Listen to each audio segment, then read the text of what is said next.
सत्ता में आज। लेकिन सबसे पहले हम आपको वो वीडियो दिखा रहे हैं जिसके हर फ्रेम में खत्म होते और टूटते पाकिस्तान की कहानी है। ये इस बात का प्रमाण है कि अगर कोई मुल्क आतंकियों को संरक्षण देता है, आतंकवाद को शह देता है, तो उसका परिणाम क्या होता है। पाकिस्तान को उसके कर्मों की सजा मिल रही है। जिस पाकिस्तान ने आजीवन भारत के खिलाफ साजिशें रची, आजीवन आतंकवाद को बढ़ावा दिया, वो शांति की कल्पना कैसे कर सकता है। उसे तो सिर्फ कल्पना से परे सजा मिलती है और इसी सजा से पूरा पाकिस्तान सहमा हुआ है। अलग अलग फ्रंट पर वो घिरा हुआ है। अफगानिस्तान बॉर्डर पर कैसे पाकिस्तानी सेना गोला बारूद का सामना कर रही है, इस वीडियो में आप देख रहे हैं। सिर्फ एक मोर्चे पर नहीं बल्कि कई फ्रंट पर पाकिस्तान टूट रहा है। पाकिस्तान की सत्ता बिखर रही है। कर्ज के भरोसे जिंदा रहने वाले पाकिस्तान की वास्तविक स्थिति पूरी दुनिया में सामने आ रही है। आप 3 तस्वीरों से पाकिस्तान की वर्तमान स्थिति का अंदाजा लगा सकते हैं। पहली तस्वीर अफगानिस्तान पाकिस्तान बॉर्डर की है, जहां बम और टैंक वाले हमले हो रहे हैं। पाकिस्तान की सेना पर अफगानिस्तान की ओर से लगातार हमले किए जा रहे हैं।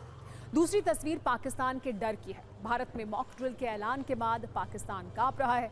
शहर शहर ये चर्चा हो रही है कि अगले कुछ घंटों में पाकिस्तान का क्या हाल होने वाला है, क्योंकि इससे पहले मॉक ड्रिल के ऐलान के बाद ऑपरेशन सिंदूर हुआ था। इसी डर की वजह से पाकिस्तान के दर्द को समझा जा सकता है। तीसरी तस्वीर पाकिस्तान में आतंकियों की गुप्त मीटिंग और सेटिंग की है।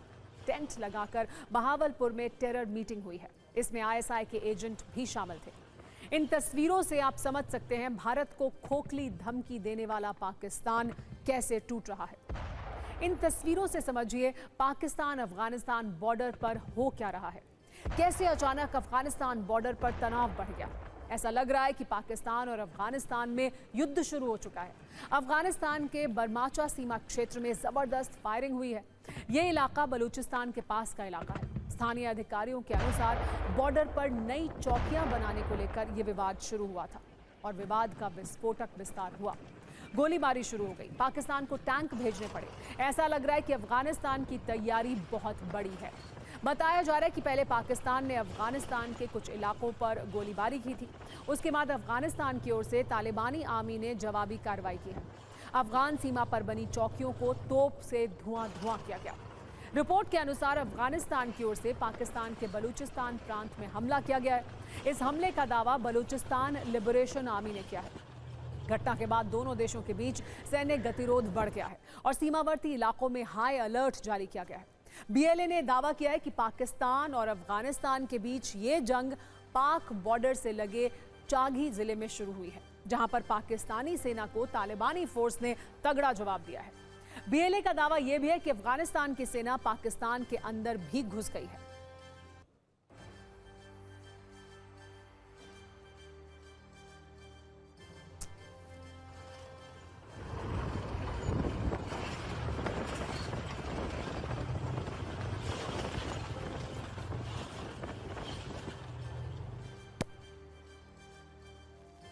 कंगाल पाकिस्तान की बदहाली की स्थिति कुछ इस तरह की हो चुकी है कि वहां शहर शहर डर ट्रेंड कर रहा है। यह डर है भारत के एक्शन का डर। पाकिस्तान से जो जानकारी सामने आ रही है उसके आधार पर अगर कहें तो वहां एक ही शब्द की चर्चा हर तरफ हो रही है और वो है मॉक ड्रिल।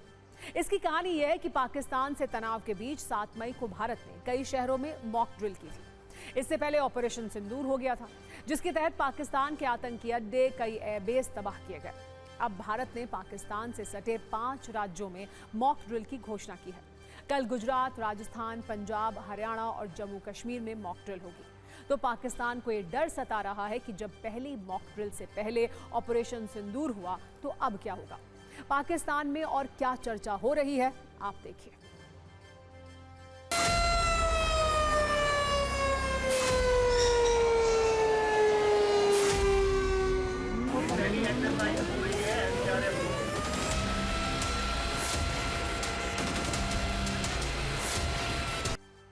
सत्ता के न्यूज मित्रों को अब वो वीडियो दिखाते हैं जो ये बता रहे हैं कि पाकिस्तान कैसे आतंकियों के साथ मिला हुआ है, कैसे पाकिस्तान की सत्ता आतंकियों के साथ गठबंधन की बदौलत चल रही है। ये आतंकी संगठन जैश ए मोहम्मद की गुप्त मीटिंग की तस्वीर है जो अब सार्वजनिक हो चुकी है। ठीक उसी तरह जिस तरह पाकिस्तान की आतंक परस्त नीति जग जाहिर है। ऑपरेशन सिंदूर से तिलमिलाए आतंकियों ने कल बहावलपुर में सीक्रेट बैठक की थी। इसमें जैश ए मोहम्मद से जुड़े 200 आतंकी और कमांडर शामिल हुए। मीटिंग के खुले मैदान में टेंट लगाकर की गई थी। इसमें अलग अलग प्रांतों से जैश के अलावा लश्कर के भी कई आतंकी और कमांडर को बुलाया गया था। सूत्रों के अनुसार इस बैठक में आईएसआई से जुड़े कई अधिकारी भी शामिल हुए थे। इस मीटिंग में ऑपरेशन सिंदूर में मारे गए आतंकियों को शहीद का दर्जा दिया गया। आपको बता दें, बहावलपुर वही जगह है जहां पर जैश के हेडक्वार्टर को भारत ने मिट्टी में मिला दिया था। जैश के हेडक्वार्टर को खंडर बना दिया था। खास बात यह है कि इस मीटिंग में जैश हेडक्वार्टर की खंडर तस्वीर को पोस्टर की तरह इस्तेमाल किया गया। जिस तरह आतंकी आईएसआई और पाकिस्तानी सेना के लिए समर्पित हैं, ठीक उसी तरह आतंकी हर कदम पर पाकिस्तान की सत्ता के साथ हैं। इसे आप ऐसे भी समझ सकते हैं कि पाकिस्तानी सेना के प्रति अपना समर्थन व्यक्त करने के लिए लश्कर-ए-तैयबा 50 से अधिक शहरों में रैलियां आयोजित कर रहा है। इस्लामाबाद, लाहौर, कराची, पेशावर में रैलियां हो रही हैं।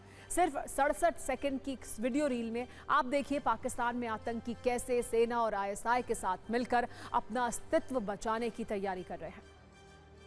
एक तरफ आतंकी है जो अपने तबाह हेडक्वार्टर को पोस्टर बनाकर पेश कर रहे हैं, भारत के एक्शन की गवाही खुद दे रहे हैं। वहीं दूसरी तरफ पाकिस्तान की सत्ता और सेना दोनों कंफ्यूज हैं।